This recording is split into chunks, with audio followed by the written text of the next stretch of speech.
یعنی مصیبت پر صابر اور نعمت پر شاکر رہے، اللہ کا شکر ادا کرتے رہے، نعمت جو اللہ نے عطا فرمائی، نعمت کا جو مزہ رب تعالیٰ نے دیا انہیں، تو اس پہ شکر کرتے رہے، اور اگر وہ ضائع ہو گئی یا یوں کہہ لیجیے رب تعالیٰ نے اپنی مشیت کے تحت وہ چھین لی نعمت، تو وہ صبر کرتا ہے اس پر۔ یہ ایک مومن کی شان یہ بتائی جا رہی ہے۔ اولئک لہم مغفرۃ واجر کبیر، اور ان کے لیے بخشش اور بڑا ثواب ہے۔ لعلک تارک بعد ما یوحى الیک وضائق به صدرک ان یقولوا لولا انزل علیہ کنز او جاء معه ملک انما انت نذیر واللہ علی کل شیء وکیل۔ تو کیا جو وحی تمہاری طرف ہوتی ہے اس میں سے کچھ تم چھوڑ دو گے، اس پر دل تنگ ہوں گے؟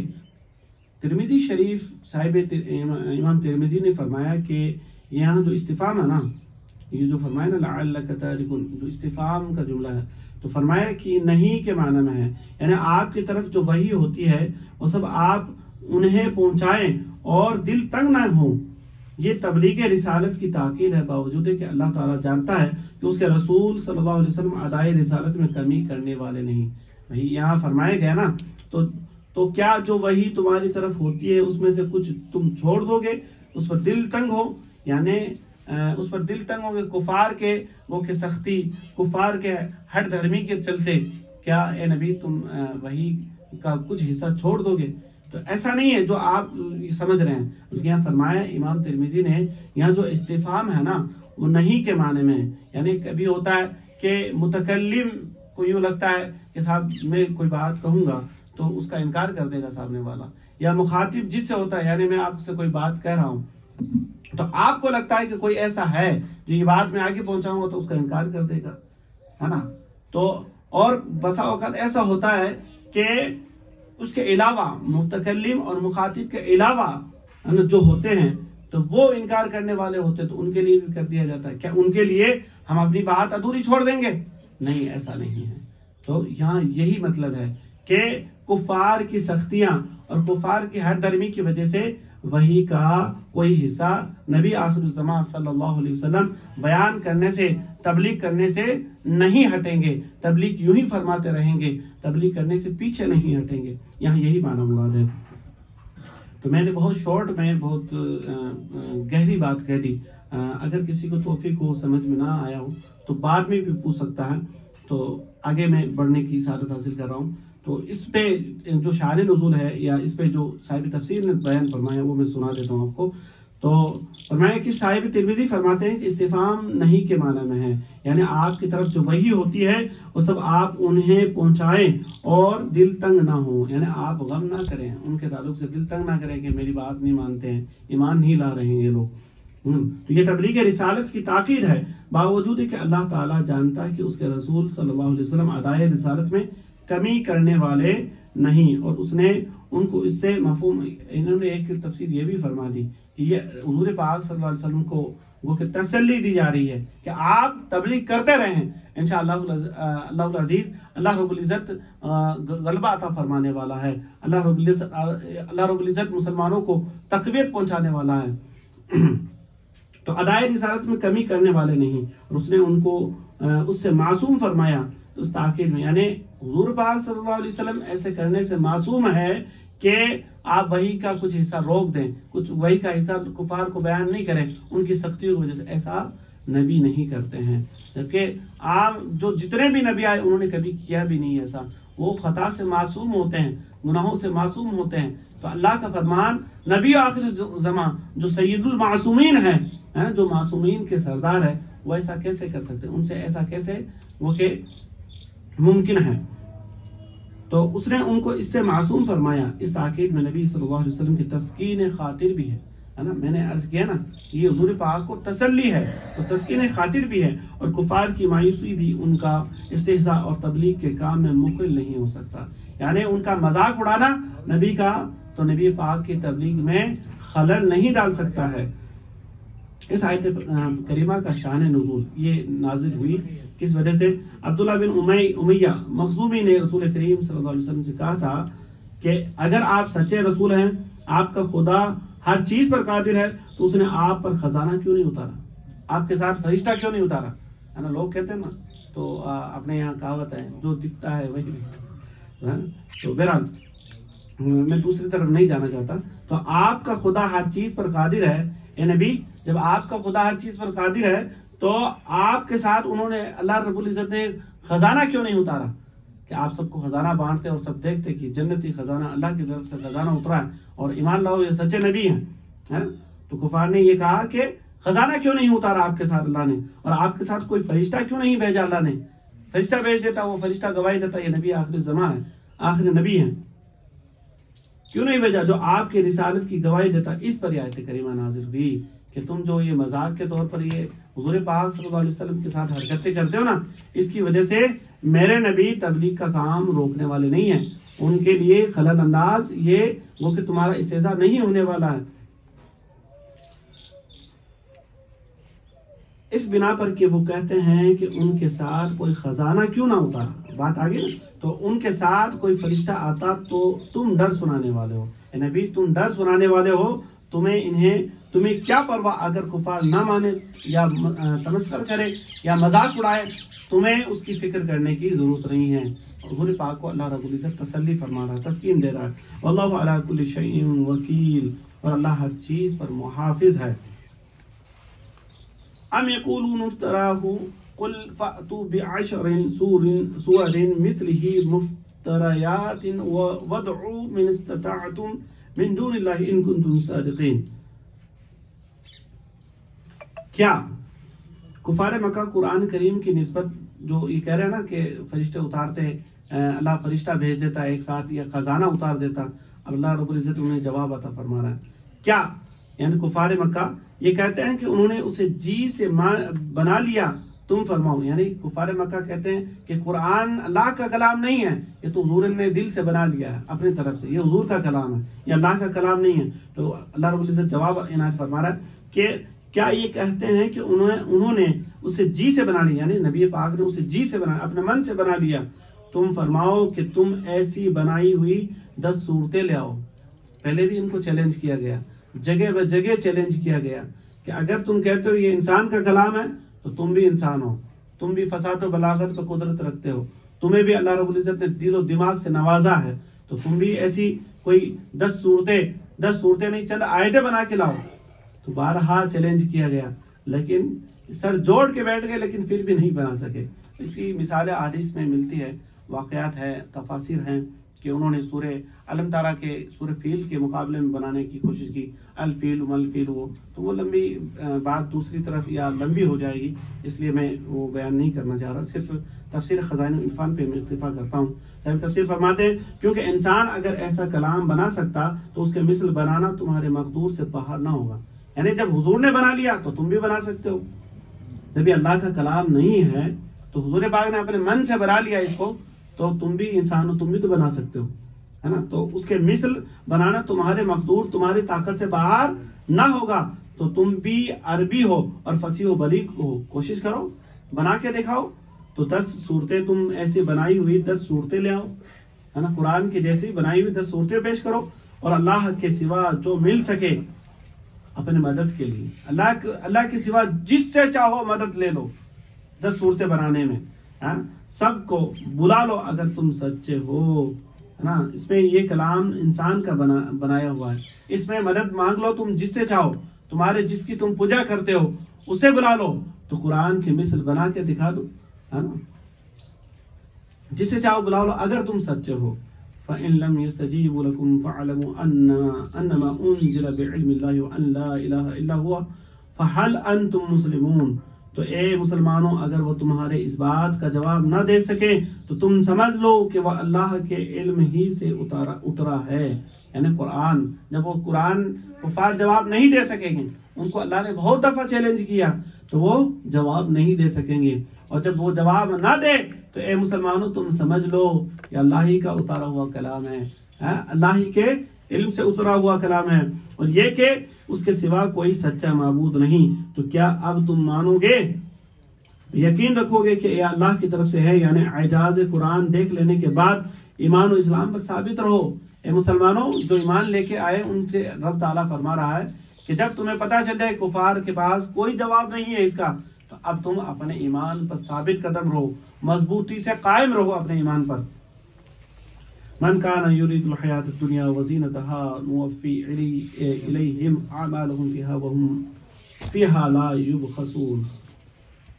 جو دنیا کی زندگی اور آرائش چاہتا ہو، اپنی دون حسیت سے آخرت پر نظر نہ رکھتا ہو، صرف اس کو دنیا کی وہ کہ مال و دولت سے دلچسپی ہے، صرف دنیا کی وہ کہ لذتوں سے آشنا ہو جائے، لذتیں مل جائے، آرام و عیش و عشرت مل جائے. تو اگر کوئی ایسا چاہتا ہے جو دنیا کی زندگی اور آرائش چاہتا ہے، ہم اس میں ان کا پورا پھل دیں گے. یعنی جو اعمال انہوں نے طلب دنیا کے لیے کیے ہیں، دنیا حاصل کرنے کے لیے جو اعمال انہوں نے کیے ہیں، اس کا اجر صحت، دولت، وسعت رزق، کثرت اولاد وغیرہ سے دنیا ہی میں پورا کر دیں گے. اب جب دنیا میں یہ خواہشیں تمہاری پوری ہو گئی تو آخرت میں تمہارا کوئی حصہ نہیں ہے. اللہ رب العزت آگے فرماتا ہے ہم اس میں ان کا پورا پھل دیں گے اور اس میں کمی نہ دیں گے. یہ ہیں وہ جن کے لیے آخرت میں کچھ نہیں ہے نا. اب تم نے دنیا میں سب کچھ لے لیا، آخرت میں تمہارا کوئی حصہ نہیں مگر آگ اور اکارت گیا جو کچھ وہاں کرتے تھے. یعنی دنیا میں جو کچھ کرتے تھے سب کچھ ختم ہو گیا اور نابود ہوئے جو ان کے عمل تھے. شان نزول اس آیت کریمہ کا یہ ہے کہ یہ آیت مشرکین کے حق میں نازل ہوئی کہ وہ اگر صلہ رحمی کریں، محتاجوں کو دیں، ہے نا، ایمان نہیں لانے کے باوجود غریبوں کی مدد کرتے ہیں، ہے نا، صلہ رحمی کرتے ہیں، رشتہ داری قائم رکھتے ہیں، ہے نا، یا کسی پریشان حال کی مدد کریں یا اس طرح کے کوئی اور نیکی کریں تو اللہ تعالیٰ وسعت رزق وغیرہ ان کے عمل کی جزا دیتا ہے، دینا ہی میں مدد دیتا ہے، یعنی دنیا ہی میں دے دیتا ہے، ان کے اعمال کی جزا دنیا ہی میں دے دیتا ہے اور آخرت میں ان کے لیے کوئی حصہ نہیں. ایک قول یہ ہے کہ یہ آیت منافقین کے حق میں نازل ہوئی جو ثواب آخرت کی معتقد نہ تھے. وہ کہتے ہیں آخرت کیا ہے، مرا انسان ختم، مر گیا پھر گیا کام سے، کوئی مٹی ہو گیا اس کے بعد کوئی پوچھ تاچھ نہیں، کچھ نہیں ہونا. منافقین یہ کہتے تھے، لیکن ان کو اللہ رب العزت نے جواب دیا کہ یہ آیت منافقین حق میں نازل ہوئی جو ثواب آخرت کے معتقد نہ تھے اور جہاں